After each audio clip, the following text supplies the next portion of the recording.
রাজ্য জুড়ে কোথাও মেঘলা আকাশ। গতকাল রাতের দিকে কলকাতা সহ দক্ষিণবঙ্গের একাধিক জেলায় খানিক বৃষ্টিও হয়েছে। আজও ভিজতে পারে একাধিক জেলা। পাশাপাশি থাকবে ঝোড়ো হাওয়ার দাপট। আজ দিনভর কেমন থাকতে চলেছে রাজ্যের আবহাওয়া, রইল আবহাওয়ার আপডেট।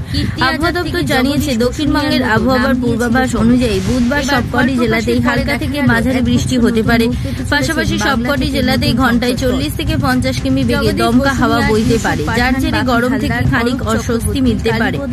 বুধবারের পরে কমবে বৃষ্টি। বৃহস্পতিবার থেকে সোমবার হালকা বৃষ্টির পূর্বাভাস দেওয়া হয়েছে দক্ষিণবঙ্গে, তবে বাড়বে গরম। পশ্চিম মেদিনীপুর, পুরুলিয়া, বাঁকুড়া, পূর্ব বর্ধমান, পশ্চিম বর্ধমান ও বীরভূমে চলবে তাপমাত্রার পর এই তালিকা। শুক্রবার ও শনিবার তাপমাত্রা একই থাকবে। বৃহস্পতিবার থেকে উত্তর ও দক্ষিণ 24 পরগনা, পূর্ব মেদিনীপুর, পশ্চিম মেদিনীপুর, ঝাড়গ্রাম, পুরুলিয়া, বাঁকুড়া, পূর্ব বর্ধমান, পশ্চিম বর্ধমান ও বীরভূম সহ একাধিক জেলায় গরম ও অস্বস্তি বজায় থাকবে।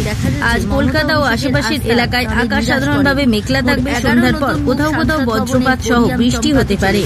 আজ বজ্রবিদ্যুৎ সহ ভারী বৃষ্টির সম্ভাবনা উত্তরবঙ্গের জলপাইগুড়ি, আলিপুরদুয়ার ও কোচবিহারে। এছাড়া দার্জিলিং, জলপাইগুড়ি, কালিম্পং, আলিপুরদুয়ার, কোচবিহারে ভারী বৃষ্টি হতে পারে। বুধবার সবকটি জেলায় ঘন্টায় 40 থেকে 50 কিমি বেগে দমকা হাওয়া বইতে পারে। ব্যুরো রিপোর্ট, জেলার বার্তা।